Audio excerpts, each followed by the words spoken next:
Hey everyone, once again we're on Your Own Reviews, and we're gonna go back a couple years to the summer of 2015 for a Marvel movie. I actually saw this movie before he did. The Unseen Voice of God, people. Appreciate him while you can, before I kill him. That's okay, I'm a god, so you can't kill me. So we're gonna go see a Marvel movie. I'm not the biggest fan of the Marvel Cinematic Universe. I know it makes a lot of money. I know a lot of people like it. Not the hugest fan. Don't care about the characters. But if I was to say anything about Captain America Civil War, there were two things I loved about that movie. One, Spider-Man. The other one is the main character of this movie, Ant-Man.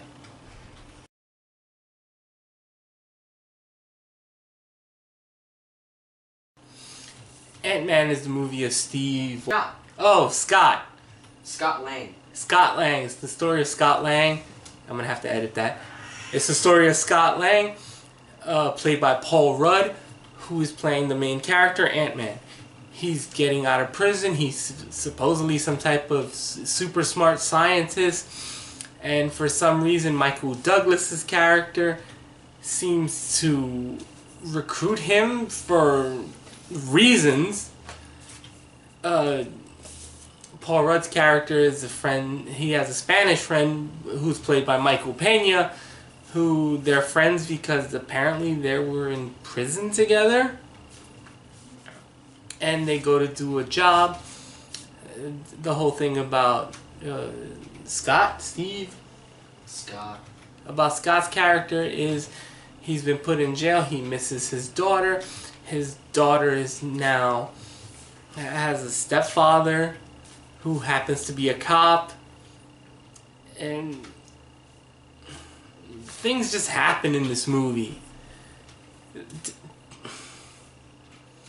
While I don't dislike this movie as much as I do Civil War, this movie's not good.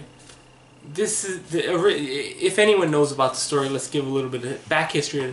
This was supposed to be originally directed by Edgar Wright, the person who gave us Scott Pilgrim vs. the World, and also the latest movie, Baby Driver. Not a huge fan of those movies, and I'm not a huge fan of this, and you can tell he directed it in a lot of ways where this is supposed to be a caper movie. And it very much is directed like a caper movie. The problem is, Edgar Wright is not good at doing a caper movie. And the fact that he does a lot of things that are either really stupid, and he ends everything with being very campy and not funny. Holy shit. I know whoever directed Ant-Man stepped in for Edgar Wright, and it fucking feels like an Edgar Wright movie because the ending feels like something out of Saved by the Bell. But, you know, let's get back on this. There's a lot of good CGI moments. The effects are really good.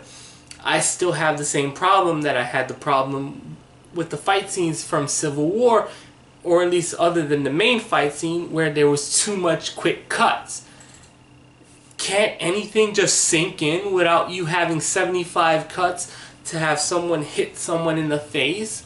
Holy crap. Please, Hollywood, stop that. Then there's this huge thing where none of the characters' motivation makes any sense.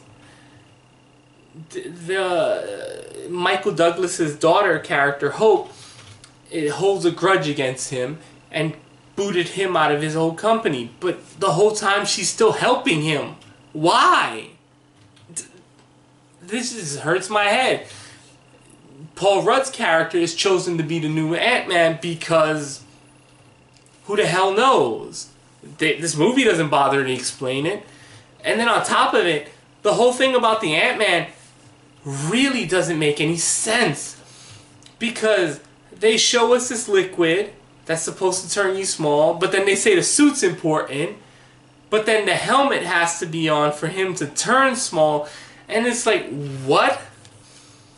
And if you know, Corey Stoll plays the main villain, and he definitely plays the main villain because every time he walks into a scenery, you feel like you should hear evil music playing in the background. And he comes in and he hides, you know, he wants to do the same shit that Ant-Man did, and he takes it, but he doesn't know how to control ants. You know, I get that there's a little conversation between Michael Douglas and Paul Rudd where he explains, quite frankly, you know, that he buried some of the technology, and it's like, okay. But it's just like, huh?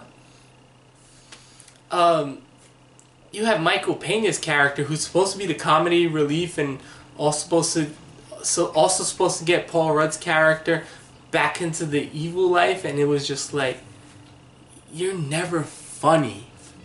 Now I can see why you were in Chips, because you weren't funny in that movie either. Then again, that movie was anti-humor, so there's that thing.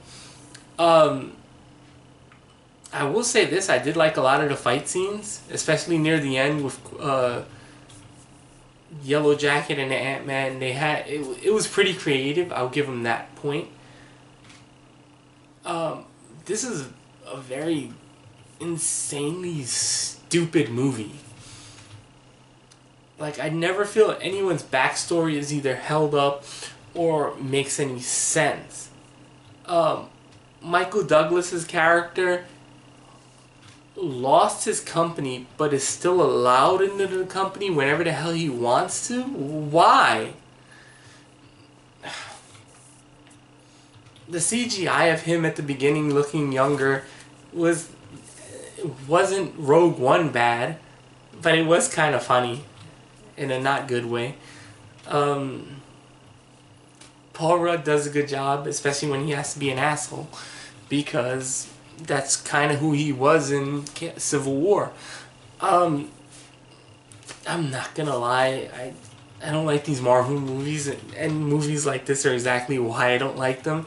There's no thought into anything. It's just, oh, I get to see this person on the big screen. That's about it. There's no thought into how or rhyme or reason on why people do things, and there's no explanation in a lot of stuff. You're just supposed to say, here, because. Not a fan of this movie. It was fun in different places though, so I'll give it that. It's just anytime they ask you to care about the characters, I quite frankly didn't. Ant-Man, I'll give 5.2. Unseen Voice of God? 6.2. Pretty good. I didn't expect that. I thought you were going to go higher.